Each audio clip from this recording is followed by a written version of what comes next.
Good evening, everyone, and thank you for joining us tonight. I'm Lindsay Mills. And I'm Lee Nelson. Glad you're with us. We're going to be talking about daycare tonight. It can be expensive. Pre-kindergarten can be an affordable option for parents, not to mention the early education benefits that pre-K can provide kids. The fact is, though, pre-K isn't an option for every child in every community. In Saco, the school department wants to expand its program to offer more kids a pre-K opportunity.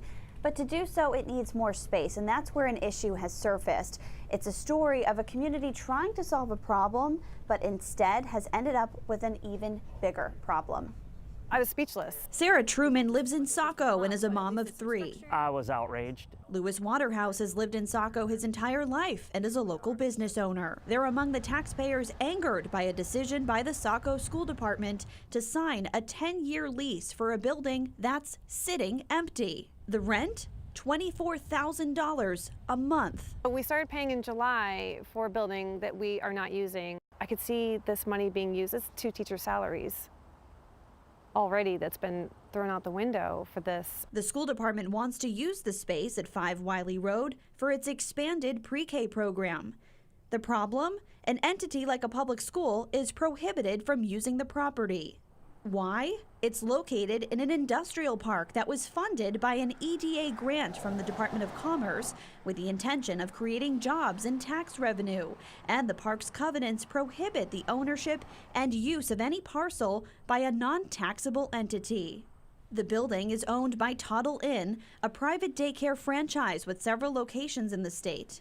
On June 19th, more than a month after the lease was signed, the city sent a warning letter to Toddle Inn and the school department with concerns about the lease and violations of those covenants. The city directed Saco Schools to cease and desist its use of the property. Then, on July 19th, a lawyer for Toddle Inn responded in a letter to the city saying his client disagrees with the city that, quote, the arguments set forth in the letter are without merit. If they have merit, the arguments do not void the lease. A letter from the lawyer representing the school department to the city, dated August 7th, says the city council should approve the school department's use of the property because, quote, the use is a taxable use because the owner, Toddle Inn, will continue to pay the same taxes it paid while in possession of the property. Emily Roy, a spokesperson for the city of Saco, tells News Center Maine the Parks and Recreation Department offered space at the community center for the pre-K program last year and allowed them to continue using the space this year. Quote, city staff also assisted school staff with a few other options that were considered prior to Toddle Inn. She says each of those options required permits or planning board approvals, and the school department decided to, quote, move forward with an alternate option.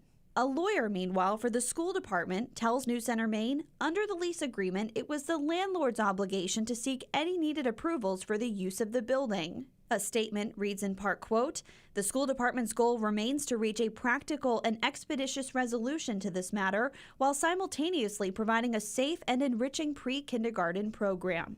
Requests for comment from the lawyer representing Toddle Inn went unreturned. Do you wish maybe you had been, as a member of the public, maybe more part of this discussion? Absolutely. Sarah Truman will be watching closely to see what happens next as her youngest is expected to enroll in that pre-K program next year. And as for Lewis Waterhouse, who owns the property next to Toddle Inn in the same business park. No one is above the covenants of this park, not me, not any of these other property owners. He's angered by each month that passes with another $24,000 gone.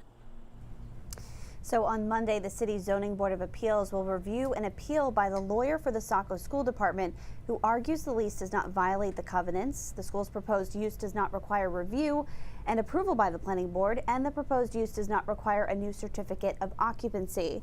Currently, the pre-K program is using 3 locations, the Saco Parks and Recreation Building on Franklin Street, the Young School, and the First Parish Church.